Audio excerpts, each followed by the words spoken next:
Siapapun meninggal punya dosa, teman-teman sekalian, hati-hati. Sekecil apapun dosa itu sudah cukup mendatangkan siksa kubur. Walaupun belum tentu dia masuk ke dalam api neraka. Jadi jangan dianggap remeh. Makanya kisah yang masyhur berhubungan dengan masalah ini adalah kisah Utsman bin Affan radhiyallahu anhu yang pernah menziarahi kuburan lalu terisak-isak menangis seperti anak kecil.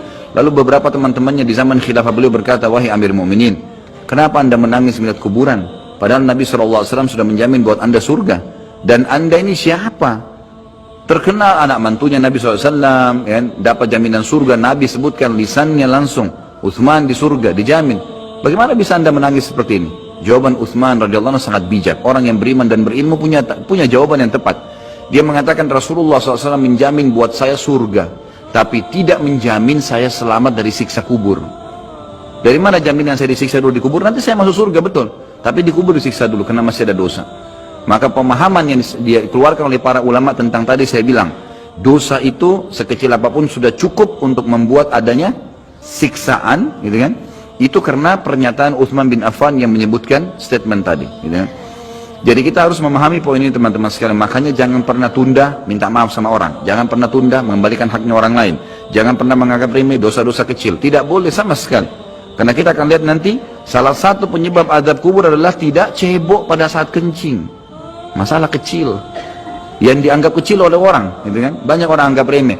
Maaf, banyak saudara-saudara kita yang membawa taksi, kendaraan umum di luar sana, kemudian kadang-kadang kita lihat di pinggir jalan kebelet kencing, main mampir sembarangan saja, ya, kencing sembarangan, tidak membersihkan dirinya. Ini berbahaya, penyebab azab kubur. Kata ulama, kalau kencing saja itu sudah menjadi penyebab, bagaimana dengan buang air besar? Bagaimana dengan orang junub tidak mandi?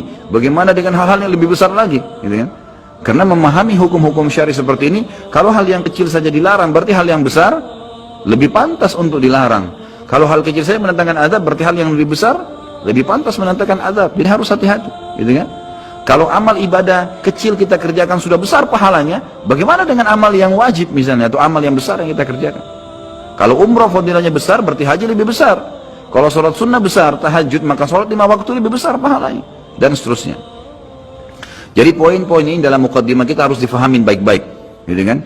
Terutama yang terakhir saya ucapkan tadi, hati-hati teman-teman sekalian. Saya juga tahu diri saya pasti punya salah, tapi saya mengajak diri saya dan jemaah sekalian untuk beristighfar kepada Allah, bertaubat.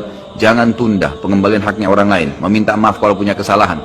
Jangan tunda-tunda, jangan bilang nanti Idul Fitri baru saya minta maaf. Nggak ada perintah dalam agama seperti itu. Sebelum pejamkan mata nanti malam minta maaf semua. Dan orang cerdas adalah orang yang tidak menyiapkan musuh pada hari kiamat. Hati-hati. Jangan siapkan musuh siapapun dia.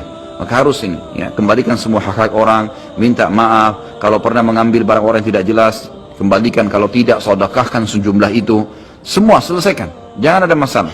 Ya, jangan pernah ada masalah. Jangan siapkan musuh. Imam Bukhari rahimahullah pernah berhenti berburu hanya karena meleset anak panahnya kena pagar tetangganya, gitu kan? Diajak teman-temannya, kita memanah yuk, berburu. Beliau senang berburu. Kemudian pada saat beliau lagi latihan panah, ternyata anak panahnya sempat mencul sedikit pagar kayu tetangganya. Lalu dia panggil gulamnya, gulam ini kayak pembantunya, sampaikan ke teman-teman saya kalau saya tidak jadi memanah, saya tidak jadi berburu, dan sampaikan kepada tetangga kalau Bukhari minta maaf. Muhammad namanya tentu, Muhammad minta maaf, gitu kan?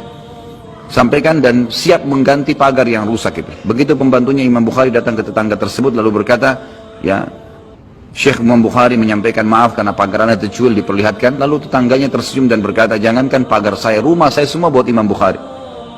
Saya tidak perhitungan dengan masalah itu.